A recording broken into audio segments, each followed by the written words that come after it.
Now on BBC One at just after 14 minutes past 11, the news and sport with Michael Burke.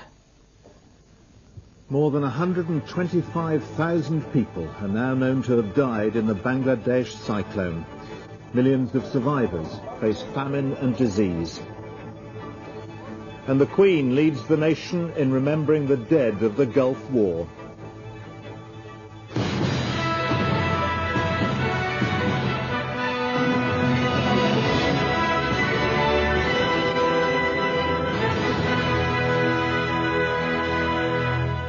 Good evening. It's been a day of mourning in Bangladesh, where the official death toll from Tuesday's cyclone is now put at more than 125,000.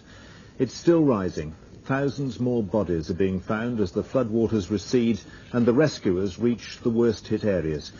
Places like Shundip Island in the Bay of Bengal. Jeremy Bowen's report from there may upset you. Human bodies and the carcasses of dead animals rot in the paddy fields on Shundip Island. They lie where they were left by the floodwater when it receded. Wrecked ships clogged the shallow strait that separates Shundip from the mainland. Floods made it impossible to reach the island until today.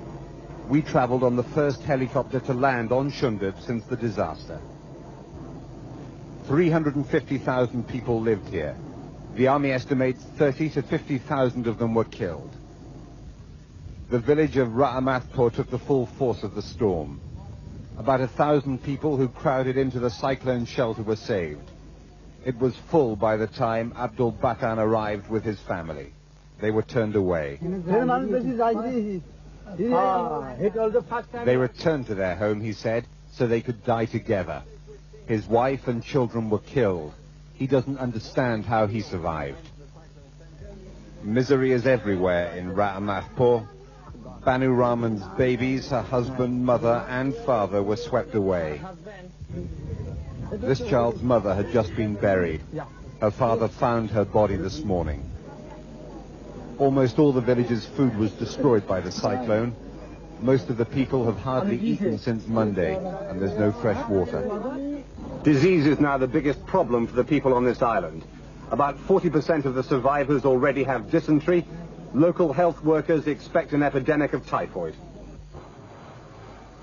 A pitifully small amount of aid has reached Shundip and dozens of places like it in this area. The army has 2 helicopters to supply 5 million people.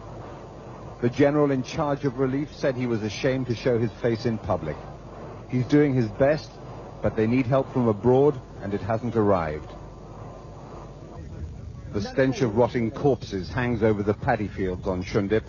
The crops have been poisoned. They were 2 weeks away from the security of the harvest. Now the people left face disease and starvation. Jeremy Bowen, BBC News, on Shundip Island, Bangladesh.